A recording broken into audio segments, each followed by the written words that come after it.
Manni murtii olaanaa godina Harargee Bahaa nama haala suukanneessaatiin daa'ima isaa gudeede hidhaa adabbii waggaa 24tiin adabee jira. Yeroo dhiyoo asitti gochawwan gara jabinaa hedduun biyya kana keessatti dhaga'amaa jiran heddummachuunis yaaddoo hawaasaa ta'aa dhufeera. Daa'imni waggaa 2 fi ji'a 9 hojjettuu manaatiin hatame hordoffii cimaa poolisiin taasiseen argamu poolisiin Finfinnee beeksise. Kutaa magaalaa Lammii Kuraatti bakka addaa naannoo Ayaat jedhamu sa'aatii 10 walakkaa irratti hojjettuu manaatiin hatamee badee kan ture daa'imni Saamu'eel Yohaannis hordoffii cimaadhaan guyyoota 11 booda kan argame yoo ta'u, shakkamtittii dabalatee namoonni 3 to'annoo jala oolu poolisiin ibseera. Namichi qarshii olaanaa fiddan malee daa'ima hin argattan jechaa tures qabameera. Dhimmoonni shakkamtootaan wal qabatan gara fuulduraatti kan ibsaman yoo ta'u, hawaasni hojjettuu manaa yeroo mindeessu eenyummaa fi seerummaaf xiyyeeffannaa kennuu akka qabu poolisiin Finfinnee hubachiise. Namtichi daa'ima ji'a 2 hirriba na dhorke jechuun harka cabsee harki daa'imaa hospitaalatti irraa cite. Biyyatti daa'imman miidhaa qaamaa, sammuu yookaan miiraa fi miidhaa gosa hundaarraa eeguuf dhaabbatan jiru. Garuu hojiirra oolmaan isaanii gadi aanaadha. Aangoonni kutaa biyya Naayijeeriyaa immoo namni daa'ima isaa ji'a 2 irratti miidhaa geessisee harka cabsee jedhame kun to'annoo jala akka ooluuf gaafatamaniiru. Dargaggeessi umrii ganna 31 kun daa'ima isaa hirriba na jeeqe jechuun pilaastikii huccuun itti fannifamuun rukutee akka ture gabaafame. Haati warraasaa BBC'tti akka himtetti namtichi bilbila ishee irraa fudhatee ishee fi daa'ima kutaa tokko keessatti itti cufee ollaatti akka hin himanne doorsisaa ture. Dhumarratti guyyaa 2 booda miliqxee erga baateen daa'ima ishee gara hospitaalaatti geessuun haakimoonni harki isaa reebame guddaa waan miidhameef irraa kutanii. Doktoroonni daa'ima kana yaalaa turan akka BBC'tti himanitti qaamni isaa kun irraa cituun lubbuu daa'imaa baraaruuf jedhamee akka ta'es himaniiru. Shakkamaan kun yeroo ammaa baqachaa kan jiru yoo ta'u, haati daa'imaa garuu dhimmicha poolisiif gabaastee jirti. Gareen gaazexeessitoota dubartootaa fi koomishiniin mirga namoomaa biyyaalessaa haqni daa'ima kana akka ba'us gaafataniiru. Naayijeeriyaa keessatti miidhaan daa'imman irratti raawwatamu bara 2016 haga bara 2021 jidduutti dhibbeentaa 5 dabaluusaa UNICEF gabaaseera.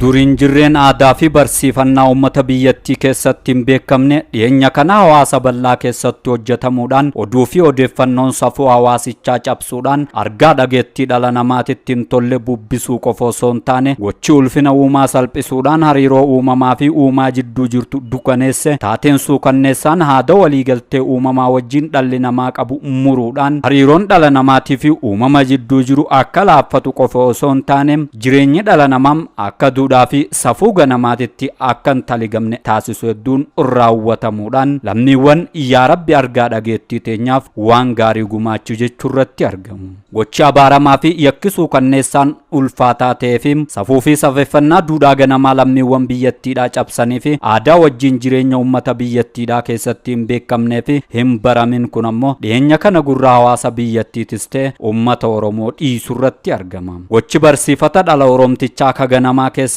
hin baraminii fi hin dhagahamin taateen Oromtichi irraa maganfatuu fi gochi waaqni isaa akka halaalatti isarraa maksuuf kadhatu hundi dhiyeenya kana ammoo bifa hin baramneen raawwatamurratti argama. Buuruma kanaan ammoo dhiyeenya kana manni murtii olaanaa godina Harargee Bahaa namticha daa'ima isaa haala suukanneessaa ta'een gudeede hidhaa cimaa waggaa 24tiin adabuun isaa ifoomeeti jira. Yakka suukanneessaa argaa dhageettii dhala namaatiif hin tolle kun gama toora fuula feesbuukii poolisii Dirree Dhawaa kan afaan Oromootiin waajjira koominikeeshinii Harargee Bahaa wabeeffachuudhaan akka maxxansee turetti yoo ta'e ammoo godina Harargee Bahaa aanaa Gooroo Guutuu Araddaa yakka amaanitti namtichi maqaan isaa Abbaas Yaasiin Muusaa jedhamu gaafa guyyaa 24/11/2014 daa'ima isaa tan Sumayyaa Abbaas Yaasiin jedhamtuu fi umriin isii ji'a 3 qofa ta'e haala suukanneessaa ta'een halkan keessa gara sa'aatii 6 fi hanga 7 jidduudhatti iddoo daa'imni kun rafee jirutti yeroo haati biraa gabbaatu gudeeduudhaan miidhaa cimaa irraan ga'uu isaati ifoomsa. Manni murtii olaanaa godina Harargee Bahaatis yakka raawwatame kana ragaa hospitaalaatii fi nama bitaa fi mirga ilaaluun akkasumas ammoo namtichi kun yakka raawwates amaneera waan ta'eef dhaddacha gaafa guyyaa 5/2015 ooleen manni murtichaa murtii yakka raawwatame kana irraa ni barsiise ittiin jedhee fi murtii adabbii hidhaa cimaa waggaa 24tiin adabee akka jiru gabaasuudhaan